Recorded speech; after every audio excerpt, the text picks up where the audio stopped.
Bonjour à tous. L'avenir du monde est en Afrique.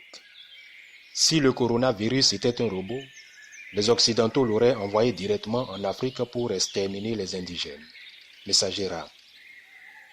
Actuellement, le coronavirus a créé une panique générale partout dans le monde. Et vu les ravages que cette épidémie fait, vous êtes nombreux à m'avoir posé la question de savoir si ce n'est pas une punition de Dieu.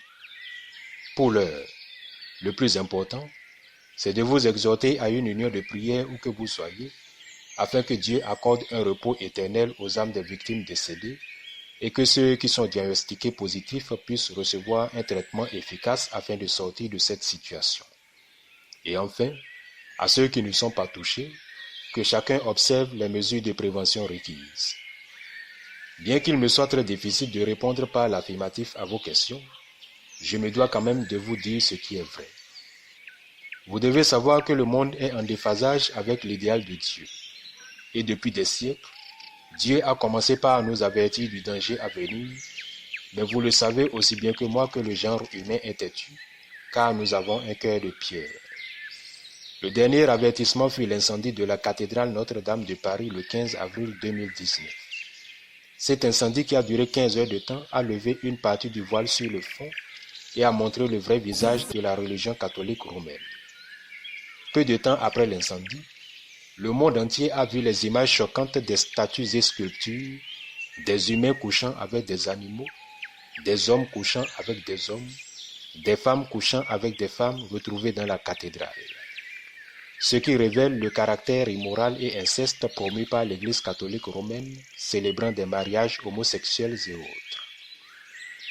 Voyant ces images, nous sommes tentés de nous poser plusieurs questions et la première serait de savoir si nos cathédrales sont véritablement des lieux dédiés au vrai Dieu créateur des mondes. Lorsque nous savons qu'au même moment où le feu calcinait la cathédrale de Paris, un temple de Tolègba vaudou subissait le même sort au Bénin, on peut se demander si c'est du hasard ou une simple coïncidence.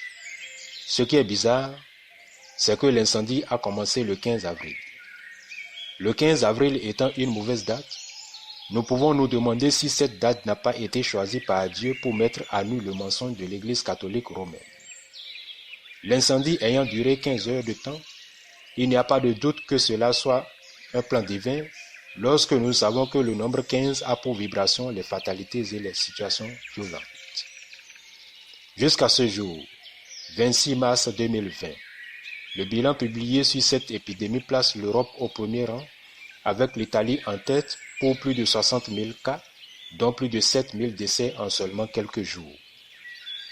Nous pouvons nous demander pourquoi l'Italie est le pays le plus touché par cette épidémie. La réponse est simple.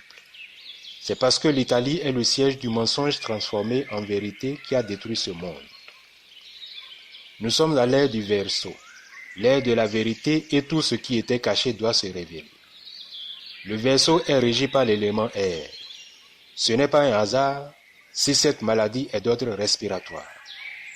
Les spécialistes disent que le virus marque un arrêt au niveau de la gorge avant de descendre vers l'appareil respiratoire. La gorge est le ciel de la parole, c'est-à-dire du verbe, car regorgeant le chakra de la parole. Lorsque je dis que nous avons un cœur de pierre, je ne fais pas allusion à Pierre, premier pape du catholicisme romain. Ce sera manquer du respect pour cet homme exécuté en l'an 66 pour son intégrité. Très tôt, dès les premiers siècles, les Romains ont falsifié et déformé à l'avantage de l'Occident l'héritage divin qu'ils ont confisqué grâce à Saul, ennemi des œuvres de Jésus. Saul, citoyen romain, s'est taillé une nouvelle identité, lui faisant passer de Saul à Paul et utilisa Pierre comme couverture pour mieux biaiser les proches disciples de Jésus. Ce qu'il réussit à faire avec la bénédiction de l'empereur romain.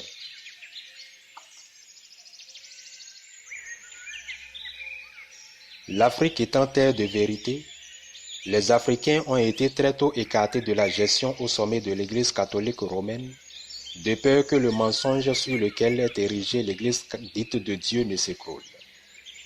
Ce qui justifie le fait que depuis la mort de Pierre, premier pape en l'an 66, des près de 270 papes que l'Église catholique a connus, Jusqu'à nos jours, la grande terre africaine n'a eu que 3 de ses fils couronnés papes, et ceci avant l'an 500. Victor Ier, 14e pape, a régné de l'an 189 à l'an 199. Miltiade, 32e pape, a régné de l'an 310 à l'an 314. Gélas Ier, 49e pape, a régné de l'an 492 à l'an 493. Est-ce que les Africains ne connaissent pas Dieu, ou du moins ne sont pas dignes d'être ses fils, qu'ils ont démérité ce poste papal depuis plus de 1500 ans? Ou devons-nous chercher la réponse ailleurs? La réponse est toute simple. Lorsque nous savons que Jésus, avant le début de son ministère public, s'était rendu en terre égyptienne pour recevoir l'onction finale. Le coronavirus est venu à point nommé pour balayer le mensonge et faire place à la vraie vérité. L'Église catholique romaine et ses alliés doivent prendre conscience de leur rôle dans cette tragédie planétaire. Mais comme toujours, les manipulateurs de l'invisible, en complicité avec l'Église catholique romaine, vont une fois de plus déformer le cours des choses. Tout comme ils ont diabolisé et aboli le culte en l'honneur d'Isis et ont instauré le culte similaire en l'honneur de Marie, mère de Jésus. L'Église catholique a toujours fait du plagiat et pratique le passage en force, ce qui fait d'elle une organisation devant laquelle aucun État ne résiste. Dans l'Égypte ancienne, Isis était la sœur et épouse du roi Osiris.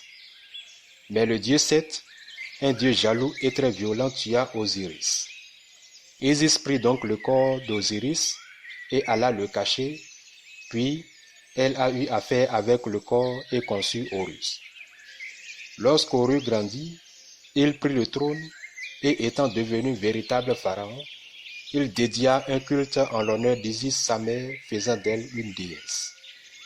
Isis, dans l'ancienne Égypte, est représentée par une femme ayant sur sa tête une couronne et tenant parfois dans ses bras un enfant. L'Église catholique attribue à Marie, mère de Jésus, le même portrait et lui offre le même culte. Le mensonge sur lequel l'Église catholique s'est érigée a conduit le monde à la déchéance. Et malgré la réforme déclenchée en 1177 par Pierre Valdo et qui continue jusqu'à nos jours, nous sommes loin de la vérité, car chacune des confessions religieuses, dites chrétiennes, ne lutte que pour les cotisations. Chers amis, il est temps qu'une révolution spirituelle soit déclenchée si nous voulons véritablement changer les choses. Nous devons apprendre à faire la promotion de la vérité. Ceci nous interpelle tous, car que nous soyons chrétiens, musulmans, shivaïstes, bouddhistes, hindouistes, mormons, vaudouistes ou autres, le Dieu auquel nous croyons et qui couronne nos actions est un Dieu de vérité et n'a pas de couleur. Soyez bénis.